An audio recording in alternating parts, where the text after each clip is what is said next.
நீங்கள் பார்த்துக் கொண்டிருப்பது உங்கள் விஜய்.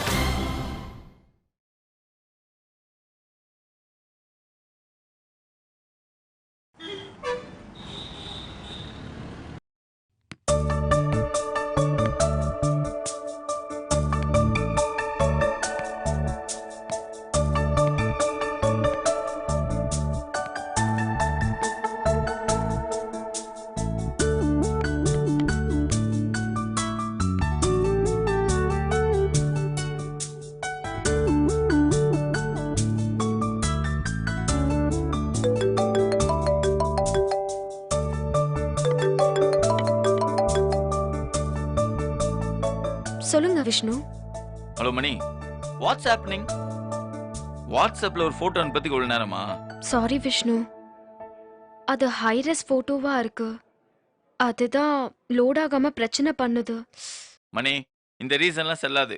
60 MBPSல வாழ்ற பொண்ணுங்க பேசுற பேச்சா இது? இல்ல விஷ்ணு, நிஜமாதான். சும்மா தட்டி விடுங்க மணி, நான் கேட்ச் பண்ணிக்கிறேன். சரி, ஒரு 10 நிமிஷம் டைம் தரீங்களா? 10 நிமிஷமா? லைஃப்ல ஒவ்வொரு செகண்டும் எவ்வளவு முக்கியம் தெரியுமா? நான் போனை வச்ச அடுத்த செகண்ட்ல வாட்ஸ்அப்ல அந்த பையனோட போட்டோ இருக்கணும். உடனே அனுப்புங்க. ம். ம்.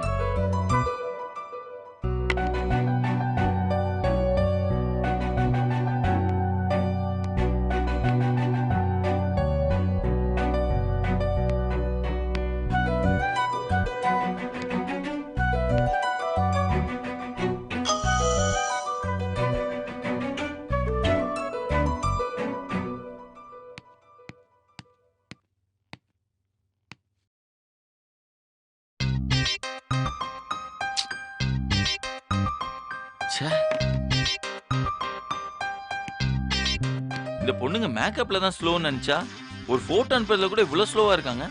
Very bad girls.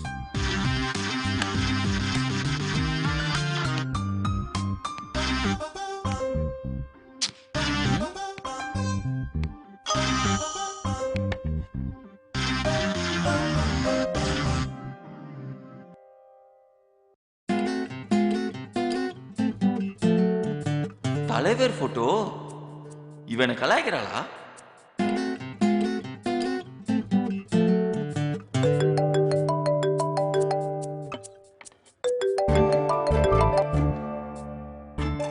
என்ன மணி, நிஜமாவே சூப்பர் ஸ்டாரை கல்யாணம் பண்ணிக்க போற? அவருக்கு ஏற்கனவே கல்யாணம் ஆகி அவர் பொண்ணுங்களுக்கும் கல்யாணம் பண்ணி வச்சிட்டாரு. ஐயோ, சாரி விஷ்ணு, அந்த போட்டோ வந்துடுச்சா? இல்ல, வழியில நெட்வொர்க்ல கிராபிக்ஸ் பண்ணி மாத்திட்டாங்க. கலாய்க்காதீங்க மணி, ஒழுங்கா அந்த போட்டோ அனுப்புங்க.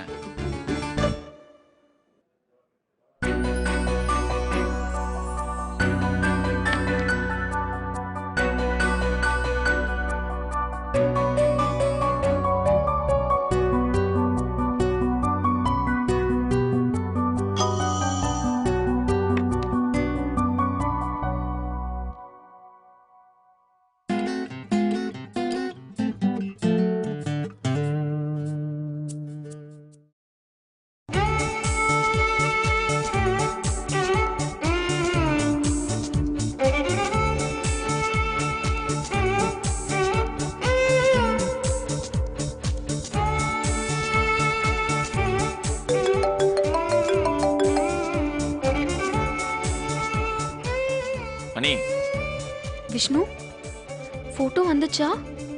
வந்துச்சு. மணி, நீ கொஞ்சம் கேபினுக்கு வாங்களேன். சரி, வரேன்.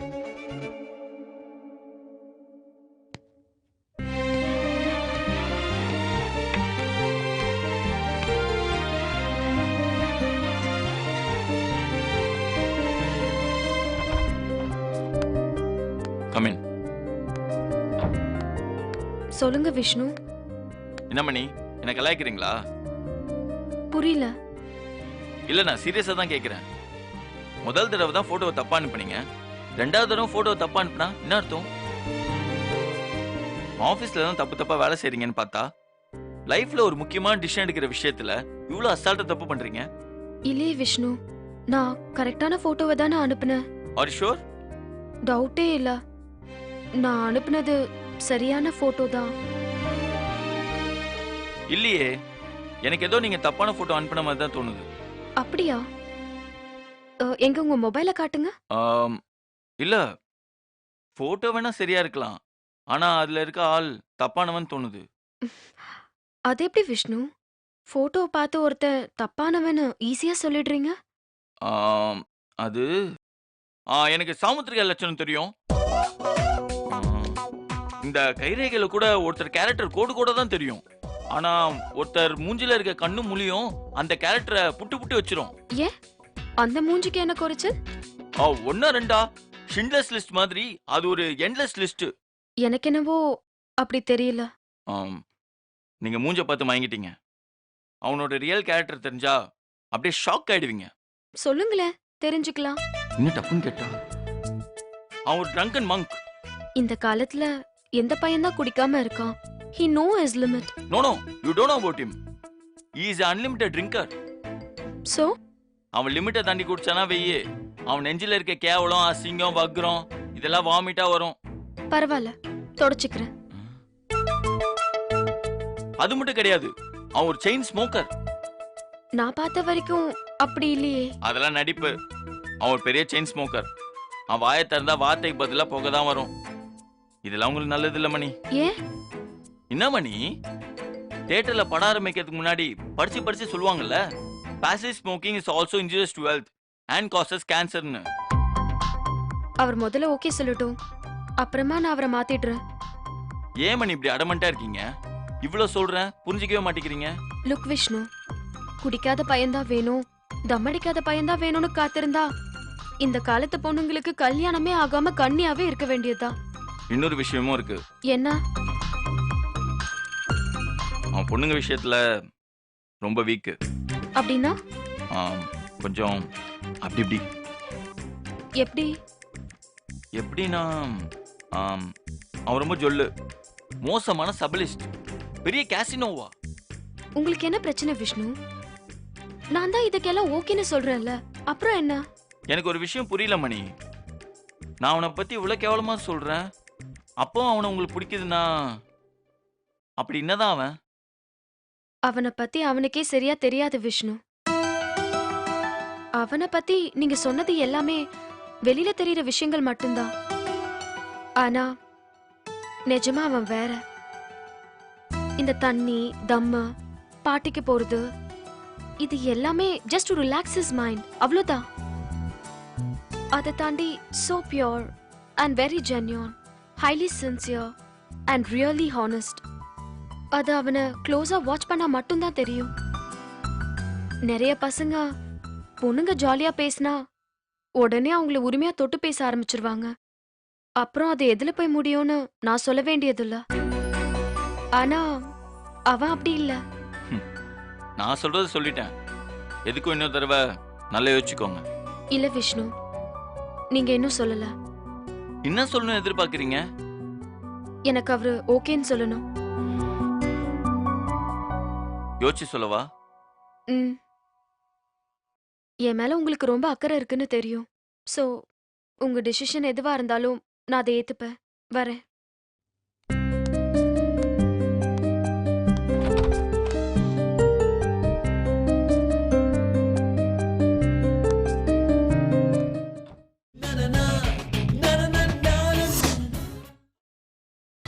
நீங்கள் பார்த்துக் கொண்டிருப்பது உங்கள் விஜய்.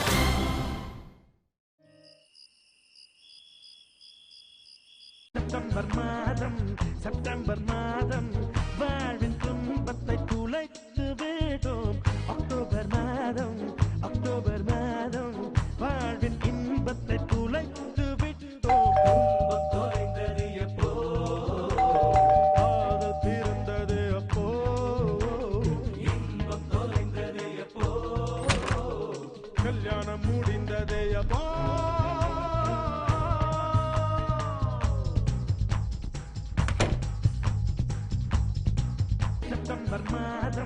செப்டம்பர் மாதம் வாழ்வின் துன்பத்தை துளைத்து விடும். அக்டோபர் மாதம் வாழ்வின் இன்பத்தை துளைத்து விட்டோம். துன்பம் தொலைந்தது எப்போ, காதல் பிறந்தது அப்போ. இன்பம் தொலைந்தது எப்போ, கல்யாணம் முடிந்தது அப்போ.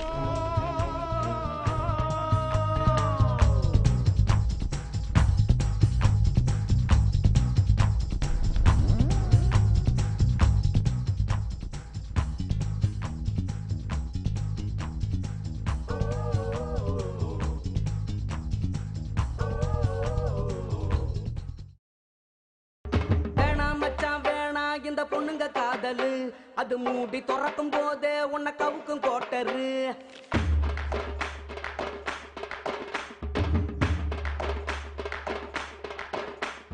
வேணாம் மச்சான் வேணாம் இந்த பொண்ணுங்க காதலு அது மூடி திறக்கும் போதே உன்னை கவுக்கும் கோட்டரு கடலை போல காதல் ஒரு சால்ட்டு வாட்டரு சொல்லு ஷீலா. கரிக்கும் போதே நீ தூக்கி போட்டுடு ஆ ஞாபகம் இருக்கு.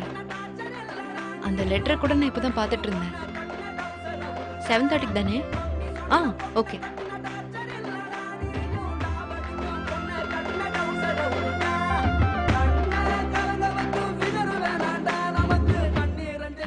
ஆ ஓகே, நான் அப்புறம் பேசிட்டா?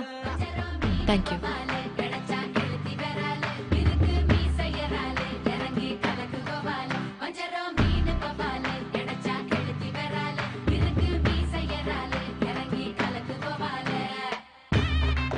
மவனே, லவ் ஃபீலிங்கா காட்டுறேன். நாளைக்கு இருக்குடா உன் காப்பு.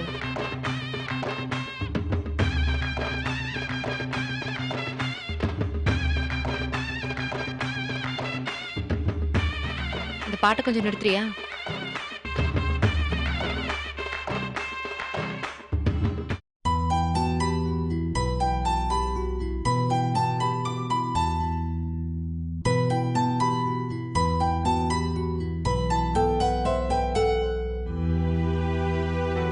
நாளைக்கு என்ன நாள்னு தெரியுமா?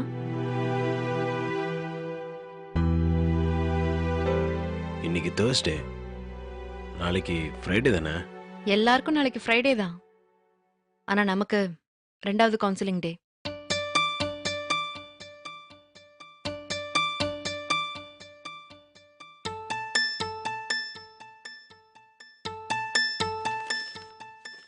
லெட்டர் வந்திருக்கு. லாரி கூட இப்பதான் ஃபோன் பண்ணாங்க.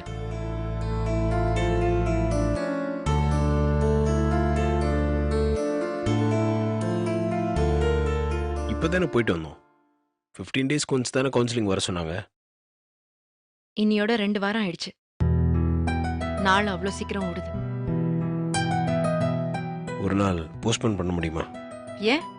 இல்லை, நாளைக்கு என் ஃப்ரெண்டோட குழந்தைக்கு பர்த்டே. பார்ட்டி அரேஞ்ச்மெண்ட்ஸ் எல்லாம் என்ன தான் பார்த்துக்க சொல்லியிருக்கான். என்ன பேசுற நீ? நம்ம லைஃப் பிரச்சனையை விட பர்த்டே பார்ட்டி உனக்கு அவ்வளோ முக்கியமா? உன் ஃப்ரெண்டுக்கு ஃபோன் பண்ணி இப்பவே சொல்லிடு. அவரை வேற யாரையாவது வச்சு அந்த அரேஞ்ச்மெண்ட்ஸ் எல்லாம் பண்ணிக்கிட்டோம். உனக்கு கஷ்டமா இருந்தா அவர் நம்பர் கொடு, நானே பேசுறேன்.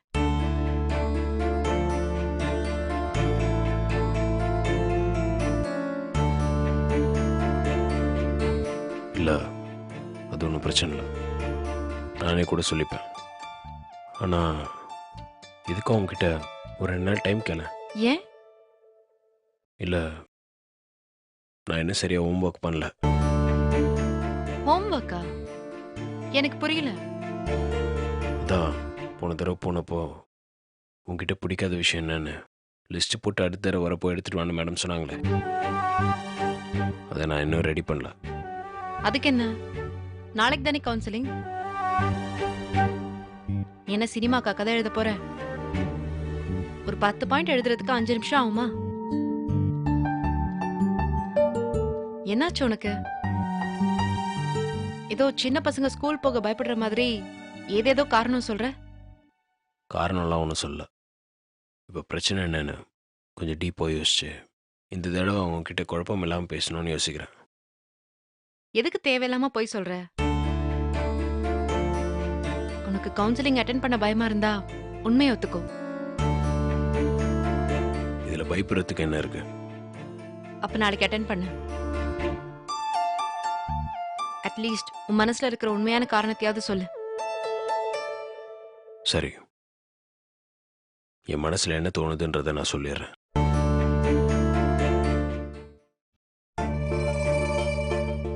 நம்ம 2 பேருக்குமே இப்போ மூடு சரியில்லை. என்ன பேசினாலும் சண்டையில் போய் தான் முடியும். இந்த வாரத்தில் நம்ம 2-3 தடவை சண்டை போட்டோம். அதனால் உனக்கும் என் மேலே கோவம் இருக்கும். அதுவும் இல்லாமல் கவுன்சிலிங் அட்டென்ட் பண்ணும்போது எந்த விதமான ப்ரீ கன்க்ளூஷனோட வராதிங்கன்னு மேடம் சொன்னாங்க. இந்த சிச்சுவேஷனில் கவுன்சிலிங் அட்டென்ட் பண்ண வேணாம்னு நினைக்கிறேன். நீ என்ன சொல்ல வரேன்னு எனக்கு புரியல. நம்ம இப்போ இருக்கிற மூடில் அவங்க எது கேட்டாலும் நான் உன்னை பற்றி தப்பாக பேசிடுவேன்னு பயமாக இருக்கு. அதே மாதிரி நீயும் என் மேலே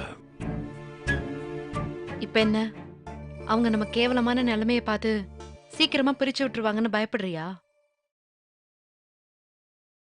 பிரிஞ்சிடலாங்கிற முடிவுல தானே நம்ம கவுன்சிலிங்கே போனோம்.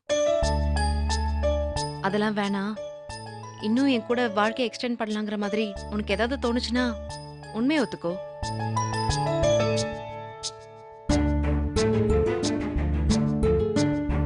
வாயை திறந்து உண்மையை ஒத்துக்கிறானா பாரு.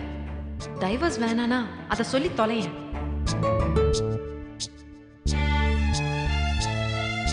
நீ என்ன நினைக்கிற? நான் தெளிவா தான் இருக்கேன். எனக்கு எந்த குழப்பமும் இல்லை.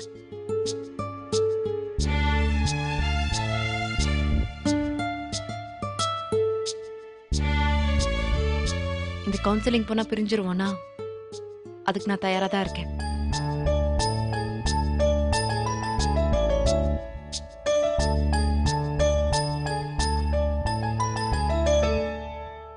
திமிரு பிடிச்சா கவுன்சிலிங் கேன்சல் பண்ணிடலாம் கார்த்தின்னு ஒரு வார்த்தை தான் சொன்னேன்.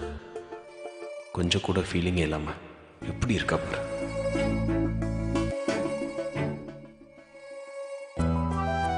நாளைக்கு ஈவினிங் 7:30க்கு அப்பாயின்மெண்ட்.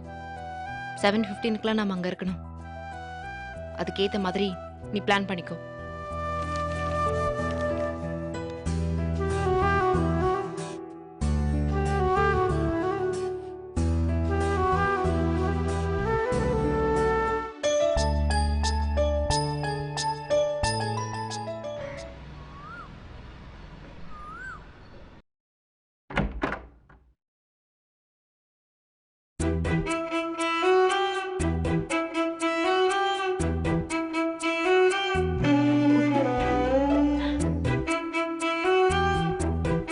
கார்த்திக்,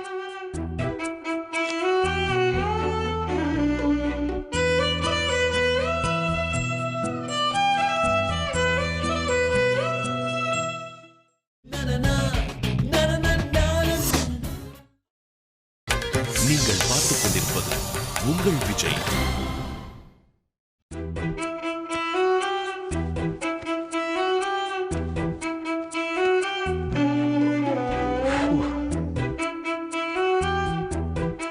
என்ன என்னாச்சு? அலாரம் வைக்க மறந்துட்டியா? 9 மணி வரைக்கும் தூங்கிட்டு இருக்க. இல்லை, திடீர்னு நைட்டு குளிர் ஜுரம் வந்துருச்சு. உடம்பெல்லாம் நடுங்குது. நடுங்குதா? நல்லா டிசம்பர் மாச குளிர்ல ஏசி ஃபுல் மைனஸ்ல வச்சுட்டு தூங்குனா நடுங்காம என்ன பண்ணும்? ஜுரமும் இல்ல ஒண்ணும் இல்ல. ஏசி குளிர்ல தான் நடுங்கி இருப்ப. ஏசி நிறுத்தினதும் உன் நடுக்கம் குறைஞ்சிருச்சு. இல்லை சுடுது. நைட்டெல்லாம் உடம்பு நெருப்பு மாதிரி கொதிச்சுது. அதான் ஏசி போட்டு தூங்கினேன். ஓ, இப்ப எப்படி இருக்கு? எங்க நெத்திய காட்டு பாப்போம். தொடாத. ஏன்? நான் தொட்டா கம்பளி பூச்சி விடுற மாதிரி இருக்குமா? அப்படி இல்லை, வைரல் ஃபீவராக இருக்குமோன்னு பயமாக இருக்கு. அப்புறம் என்கிட்ட இது உனக்கு கூட்டிக்க போகுது. அப்படியா? ம், சரி, கொஞ்சம் இரு, நான் வந்துடுறேன். அப்பா ஃபு, நம்பிட்டா அநேகமாக காஃபியோட வருவான்னு நினைக்கிறேன்.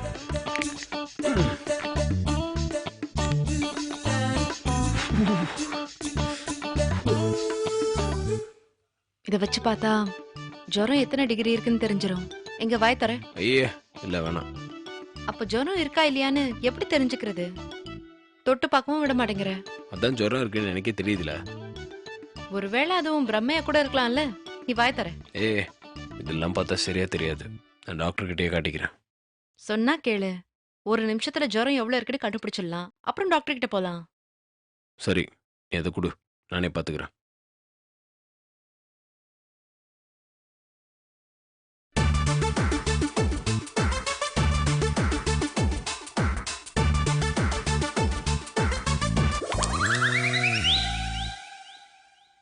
ஐயோ சாரி.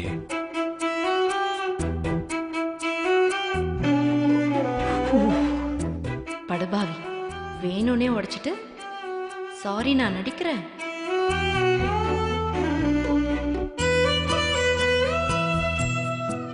ஆமா, எப்படி உனக்கு திடீர்னு குளிர் ஜுரம் வந்துச்சு? நைட்டு கூட நம்ம அனல் பறக்க சண்டை போட்டோமே. அது நேற்று மழையில் கொஞ்சம் நனைஞ்சிட்டேன். அப்படியா? சென்னையில நேத்து வெயில் கொளுத்து கொளுத்துன்னு கொளுத்துச்சே. தனியா உனக்கு மட்டும் எப்படி மழை பெஞ்சது? இல்லை, டீநகர் பக்கம்லாம் நல்ல மழை. இல்லையே, நேத்து மழை பெஞ்சிருக்கிற வாய்ப்பே இல்லையே. 5 நாளைக்கு முன்னாடி தான் மழை பெஞ்சது. ஒருவேளை அதுல நினைச்ச பாதிப்பா இருக்குமோ? ஆ, இருக்கலாம். அதுக்காக இவ்ளோ லேட்டாவா ஜுரம் வரும்?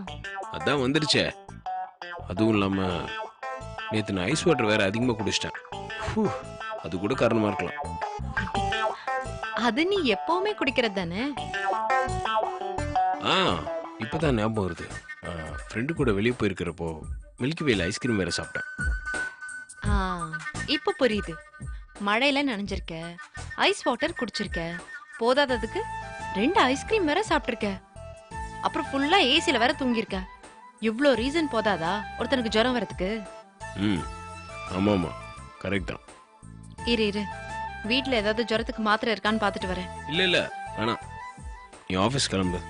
இல்ல, உனக்கு ரொம்ப முடியலனா கால் பண்ணி டாக்டர் வீட்டுக்கு வர சொல்லவா? இல்லை இல்லை, வேணாம், நான் பார்த்துக்கிறேன். சரி.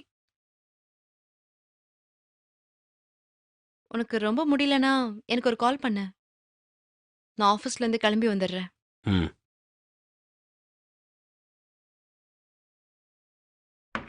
அப்பா, சை. ஹூ. ஆ.